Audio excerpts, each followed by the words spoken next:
هەگەر ئەv 20 ساڵ زێدەتر ڕێبەر ئۆژەلان تەجریدێکی در حقوقی در زاگۆنێ زاگۆنێکی تایبەت نێزیکی ڕێبەر ئۆژەلان بووین هم ji aliyê dewleta Tirk ve hem jî ji aliyê dewletên hegomanyên got rêber Öcalan radestî dewleta Tirk kirî. Ev têwateya got rêber Öcalan wekî mîmarekî aştiyê û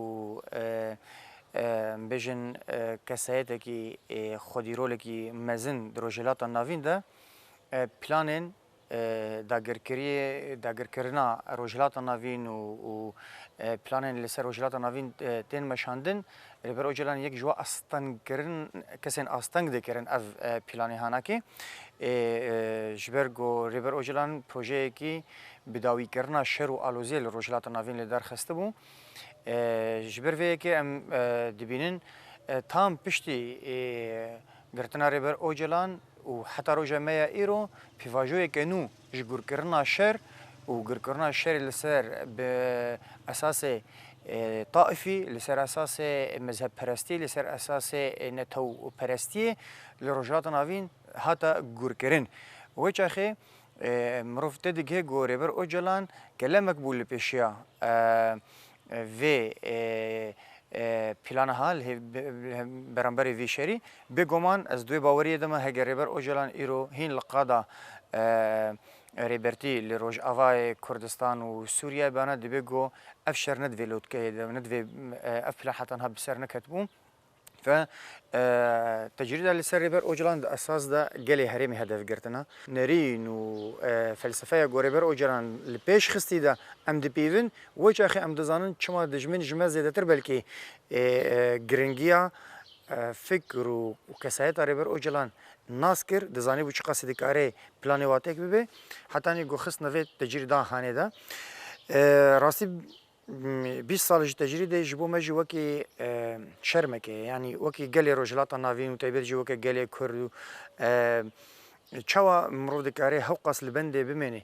kesayeteke hewqas yanî bejin bilênd hewqas xwedî ramanekî azad û fedakar şoreşger mirov dikare lê dijmin bisebire yanî bêguman ji me tê xwestin daha zêdetir em dijmin bixin bin bandora helwesta xwe de bin bandora çalakiyên xwe de dibin bandora mecbûrkirina dijmin yanî zaten dijmin anîna wê noqteyê got mecbûr bibe êdî vê tecrîdê li ser rêber Öcalan bişkenê gelek welata de ji xwe kesayeteke siyasî ye kesayeteke ji bo raya xwe hatiye girtin kesayetê digihin vî temenê hayê mezin û piştî esereteke hewqasî dirêj zaten serbestê neberdan lê tenê rêber Öcalan ne tenê tecrîd li serê tam bicarekê re ji cîhanê qutkirin yanî heta ne bi malbatê re mafê wî weke girtiyekî siyasî hele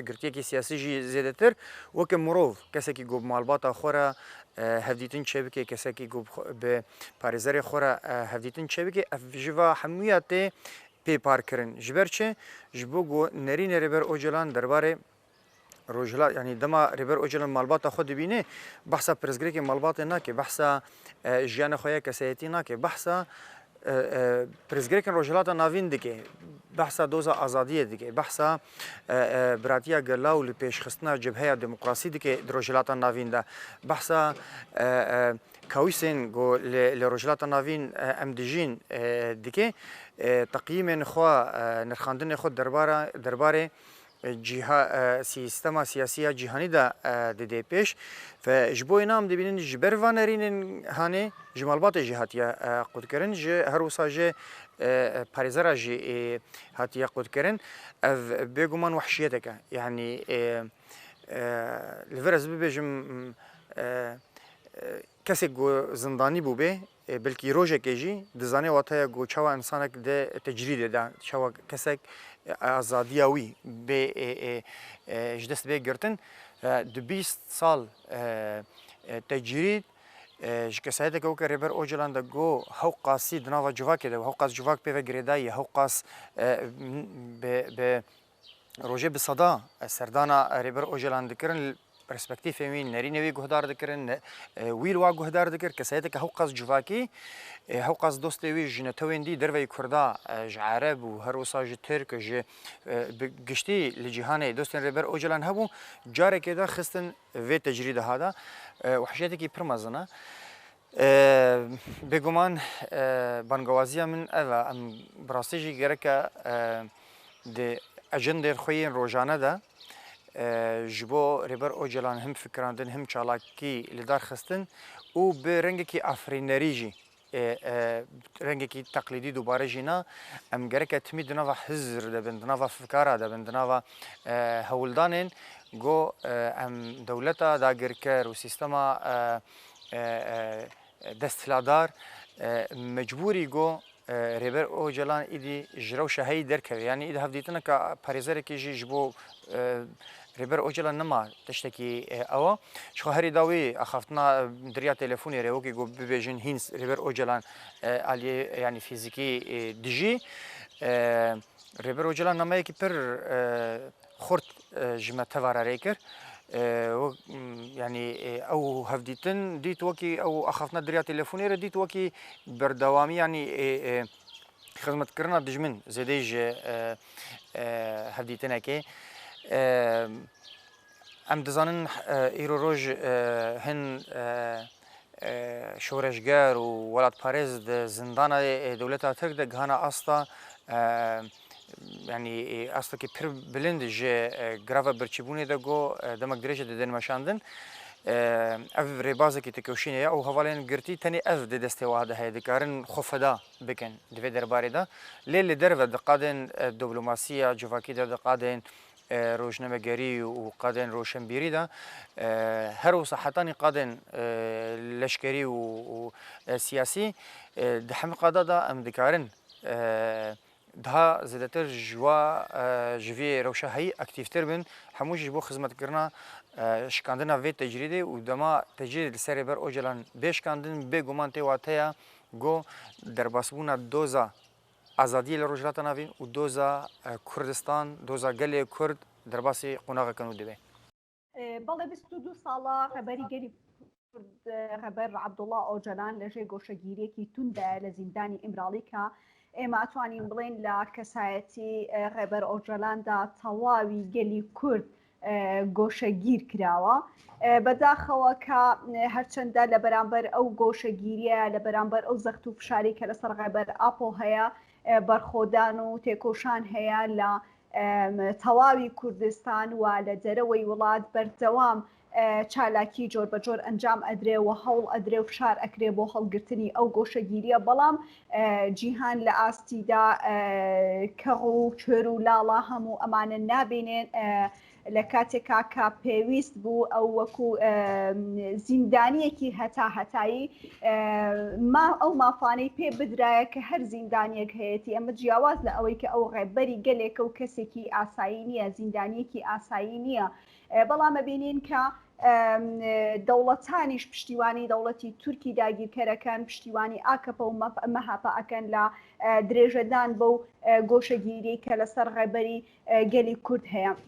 ناو بەناو لەگەڵ ئەوانشدا هەواڵ و دەنگۆ بڵاو ئەکەنەوە لەسەر خراپی تەندروستی ڕێبەر ئۆجەلان وە ئەیانەوێ بەم جۆرە گەل تاقی بکەنەوە ئەیانەوێ بزانن کە تا چەند خەڵکی کوردستان گەلی کوردستان خاوەندارێتی لە ڕێبەرەکەیان ئەکەن بەڵام بە خۆشحاڵیەوە هەموو جارێک گەلی کورد وەڵامی ئەو دەنگۆیانە ئەداتەوە و بۆ دەوڵەتی داگیرکەری تورکی ئەسەلمێنێ کە ئەوان دەستبەرداری ڕێبەرەکەیان نابن و تەندروستی ڕێبەر ئاپۆ هێڵی سوورە بۆ گەلی کورد و ئەزانن کە لە بەرامبەر هەر پیلانگی ڕێکە بەسەر ڕێبەر عەبدوڵڵا ئۆجەلانی بهێنن کاردانەوەی گەرد چۆن ئەبێ بۆیە ناو بەناو ئەم دەنگۆیانە بڵاو ئەکەنەوە دواتر کافشارێکی زۆر ئەکرێ لە دوایین دەنگۆیا کە لەسەر ڕێبەریگەری کورد لە مانگی پێشووە بڵاویان کردەوە بینیان کە چ کاردانەوەیەکی لێکەوتەوە ئەوە ناچارمان کە ڕێگە بدەن بەوەی پەیوەندی تەلەفۆنی ئەنجام بدرێت لە ماوەی 22 ساڵدا ئەمە دووەمین جار بوو کە ڕێگا بە پەیوەندی تەلەفۆنی بدەن بەڵام چەند دقەیەکی کورد و ڕێبەرایەتی ناڕەزایەتی نیشاندا لەسەر ئەوەی کە بەڕاستی نابێ ئێمە قایل بین بە تەلەفۆنێک چکە ئەمە هەڵگرتنی گۆشەگیری نییە ئەمە ئەوە نییە کا بڵێن ئێمە لە ئەنجامی ڕاستات لە ئەنجامی تێکۆشینە توانراوە ڕێگە بدرێ بەوەی کە چەند خولەکێک ڕێبەر ئاپۆ پەیوەندی بگرێت لەگەڵ خانەوادەکەی بەڵام ئەمە بەس نییە ئێمە نابێ بەوە غازی بین کە بە چەند خولەکێک ڕێبەر ئاپۆ پەیوەندی لەگەڵ خانەوادەکەی بگرێت کە ئەو ناتوانێت هەموو شتێک بڵێ ئەوش لەژێر چاودێری و لەژێر فشار و گوشاردا بێ ئێمە پێویستە تێکۆشانی ئێمە بۆ ئەوە بێ کە بە تەواوەتی ئەو گۆشەگیریە هەڵبگیرێکە پارێزەرەکان بتوانن سەردانی بکەن و کاخانەوادە و کەسوکار بتوانن سەردانی بکەن نەک ئەوە ئێمە تێکۆشانە بێت لە ئاستێکی بڵندتردا بێ و بۆ ئازادی فیزیکی ڕێبەر ئاپۆ بێ ئێمە ئازانین کا لە چەند ساڵی ڕابردوو چەندین جار چالاکیمان گرتن لە خواردن تا ئاستی شەهادەت ئەو چالاکوانان بەردەوام بوون دەمانگرتنەکەیان دواتریش کە دیسان لەژێر ئەو فشار و گوشارانەدا ڕێگەدراوە بە بینینێکی کورد یاخود بە سەردانکردنێکی ڕێبەر ئۆجەلان بەڵام ئەمانە باشن گرنگە بەردەوامی بەم تێکۆشانانە بدرێ بەڵام پێویستی بە خەبات و تێکۆشانی زیاتر هەیە لە ئاستێکا کە بە تەواوەتی ناچار بکرێن کە ئەو گۆشەگیری بە تەواوەتی هەڵگرن هەتاوەکو ئەگاتە ئازادی جەستەی ڕێبەر ئۆجەلات.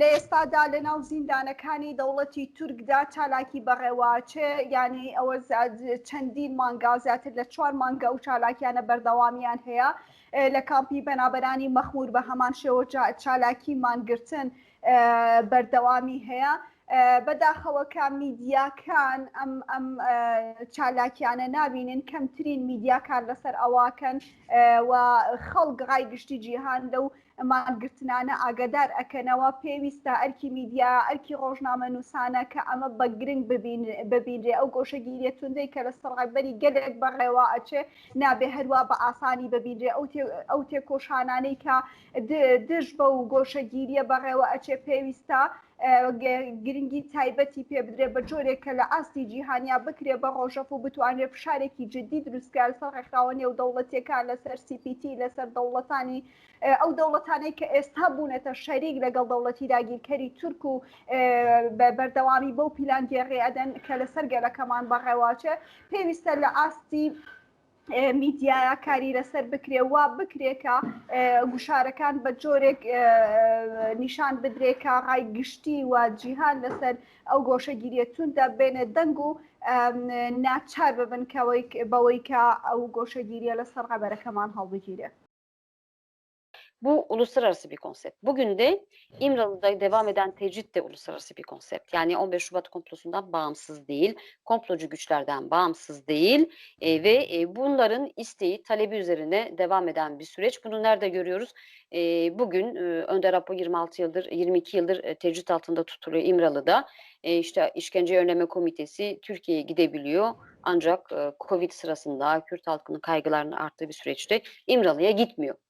Kürt halkının yoğun talebine rağmen sadece rapor yayınlamakla yetiniyorlar. Yine Avrupa Konseyi'nin kararları var. Avrupa Konseyi Türkiye'ye yaptırım uygulama kararı aldı. Moratorium sürecine alma kararı aldı. Ancak bunun bir türlü Türkiye'ye bir yaptırım olarak geri dönmesinin için adım atılmıyor. Diğer taraftan Türkiye'ye bir ton ekonomik destekler sağlanıyor. Yani bu güçler bugün devam eden bu İmralı tecridinin asıl yürütücüleri bu güçlerdir. Yani görünürde Türk devleti var, savaş politikasını derinleştiren bir Türk devleti var ama aslında arkasında duran güçler de bu hegemon Gladio güçleri ki bu da Orta Doğu'yla birebir bağlantılı.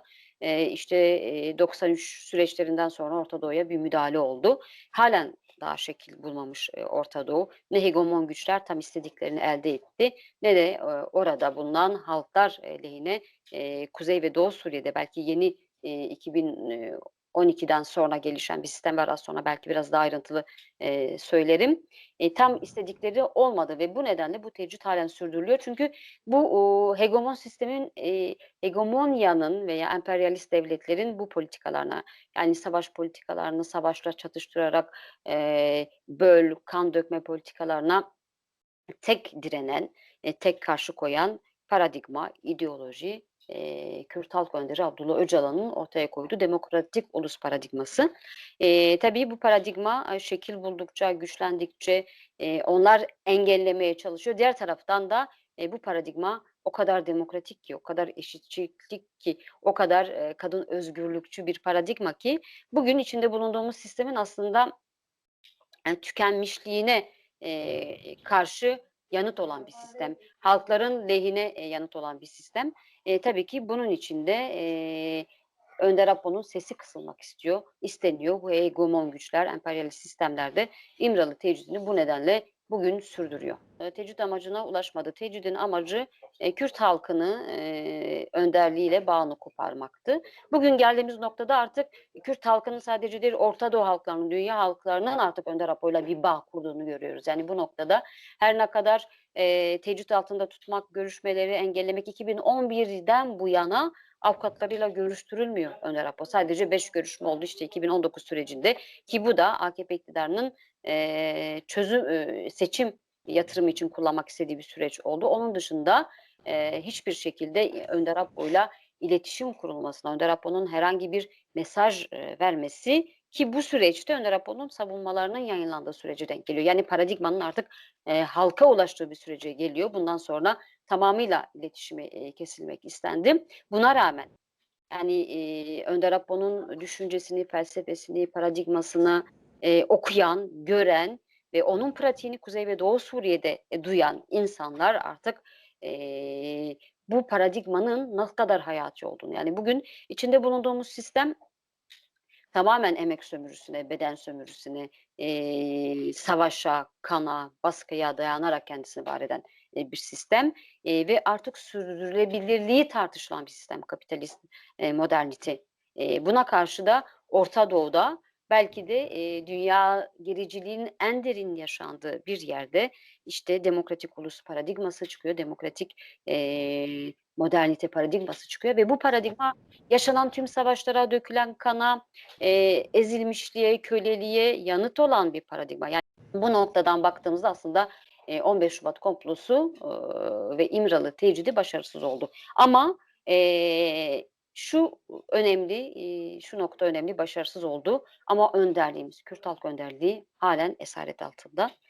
Bugün Önder Apo'nun tüm paradigmasının yaygınlaşmasıyla, evrenselleşmesiyle birlikte Önder Apo'nun özgürlüğü talebi de evrenselleşti. Artık halklar Önder Apo'nun neden esaret altında olduğunu sorguluyor ve bunun hesabını soruyor. Bunun hesabını hegemon güçlere soruyor, bunun hesabını kapitalist sisteme soruyor, bunun hesabını Türk devletinden soruyor ve özgürlüğünü istiyor. İvme kazanan, büyüyen ve dünya genelinde milyonların, sadece Kürt halkı değil, İngiltere'de sadece milyonların katıldığı bir kampanya var. Afrika'da, Güney Afrika'da milyonların katıldığı, Latin Amerika'da parlamentoda Jinjiyan Azadi sloganların yükseldiği bir süreçten geçiyoruz. Yani artık kadın özgürlükçü paradigmanın mimarı, ekolojik yaşamın mimarı, demokratik yaşamın mimarı Önder Apo'nun özgürlüğünün talebi artık evrensel bir boyut kazandı. Ve bu noktadan bakmak lazım. Tabii ki komplo başarısız oldu, İmralı tecridi başarısız oldu ama önderliğimiz özgür olmadan hiçbir zaman şunu söyleyemeyiz. Yani İmralı tecridi ortadan kaldırılmış diyemeyiz. Tecrit var olduğu sürece, önderliğimiz o adada rehin tutulduğu sürece, halkıyla, bizlerle buluşmadığı sürece aslında bu bir öz eleştiri noktasıdır. Buradan mücadeleyi büyütmek lazım. Yani Önder Apo'nun özgürlüğü mücadelesi bundan sonraki hedef olmalı. Hedef değil, sadece başarının tek kıstası olmalı. Ya İmralı'da zaten 22 yıldır hiçbir zaman hukuk işlenmedi ama son dönemde zaten hukuksuzluk değil de yani hiçbir şey, yani tabir kelime belki bulamıyoruz onu anlatabilmek için. Hukuksuzluk. İmralı'da hakim olan tek şey hukuksuzluk. Ne uluslararası hukuk geçerli ne Türkiye Devleti'nin anayasası veya hiçbir şekilde geçerli değil. Aslında İmralı'ya özgün bir sistem oluşturuldu Türkiye'de. Şu an hukukun geçersiz olduğu, adaletin geçersiz olduğu, insan haklarının geçersiz olduğu, yani sadece tek adam rejiminin, Türkiye Devleti'nin diktatöryasının ve hegemon güçlerin isteği doğrultusunda şekillenmiş bir özel hapishane İmralı ve hukuksuzluk son dönemde daha da tırmandı. Son telefon görüşmesi 14 Mart'ta dijital medyada servis edilen bir haberden sonra gelişti. Yani Önder Apo'nun can güvenliğine ilişkin bir haberdi, bir iddiaydı. Yoğun tepkiler oldu ve bu tepkiler Nevroz'da zirveleşti. Milyonlar alanlara çıktı ve bunu kabul etmediklerini, önderliğimiz kırmızı çizgimizdir mesajını verdi. Bence Türkiye Devleti bu mesajı çok iyi aldı ve daha sonra Kürt halkının öfkesini, tepkisini dindirmek için kısa bir görüşme yaptırdı ki bu görüşmede biliyoruz savcılıkta yapılıyor. Yani hiçbir tutsak ailesiyle telefon görüşmesi gerçekleştirmek için savcılığa gitmiyor. Ancak Önder Apo'nun ve İmralı'da tutulan diğer tutsakların aileleri bu şekilde ancak telefonla görüşebiliyorlar ki 22 yılda 2 kez kullanıldı bu hak ki sonu da eğer kabul edebilirsek yani ki tam bir telefon görüşmesi olmadı. Hukuksuzluk had safhada ve ailelerin aslında bu görüşmeye giderek daha sonra Mehmet Öcalan ifade etti. Çünkü büyük bir kaygı vardı Önder Apo'nun can güvenliğine. Tabii ki anlaşılabilir bir durum. Kardeşi olarak telefona görüşmesine bu nedenle katıldığını, geldiğini ifade etti. Ancak devlet bunları kullanmak istiyor. Devlet bu süreçte faşizmin koyulaştığı, az önce hukuktan söz ettik. Yani tamamen hukuk dışı, hukukun rafa kaldırıldığı, anayasanın rafa kaldırıldığı, Anayasa Mahkemesi'nin kapatılmasının tartışıldığı, tamamen yasal düzenlemelerle, yeni düzenlemelerle hukukun, adaletin içinin boşaltıldığı, baskıların had safhada olduğu sadece Kürtlere yönelik değil, Türkiye'de aslında bu rejime karşı olan herkese yönelik gençler, öğrencileri görüyoruz Boğaziçi'nde direnişteler. Bu hukuksuzluğa, bu adaletsizliğe karşı direnişteler. Diğer taraftan İstanbul Sözleşmesi'nden çekildi Türkiye, kadınlar direnişte bu hukuksuzluğa Türkiye'nin veya dünyanın en ezilen kesimi olarak. Tabii ki Önder Apo da buna dikkat çekmek istemiştir. Yani bunun hiçbir şekilde bu devletin oyunlarına gelmemek gerekiyor. Hiçbir şekilde Türk devletinin bizi veya Önder Apo'nun ailesini veya siyasetçileri çekmek istediği noktaya gelmemek gerekiyor. Sadece hedefleri büyütmek, devletinin çok zayıf olduğunu görüp aslında kendi mücadelemizi, kendi özgürlük mücadelemizi, kendi demokrasi mücadelemizi, kendi eşitlik mücadelemizi daha da yükselterek bu artık çöküş aşamasına gelmiş bu rejime son darbeyi vurmak gerekiyor. Bunun da tabii ki İmralı tecridi en önemli noktada duruyor. Eğer Önder Apo özgür olursa Türkiye'de faşizm yerle bir olur. Önder Apo özgür olursa Orta Doğu'daki faşist rejimlerin hepsi teker teker çözer.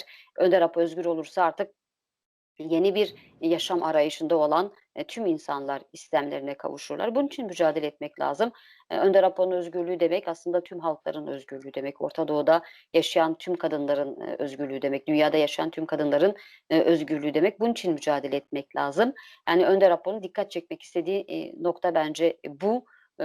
Kendi mücadelemizi esas alıp devletin yapmak istediği, gerçekleştirmek istediği kirli oyunlara alet olmamak.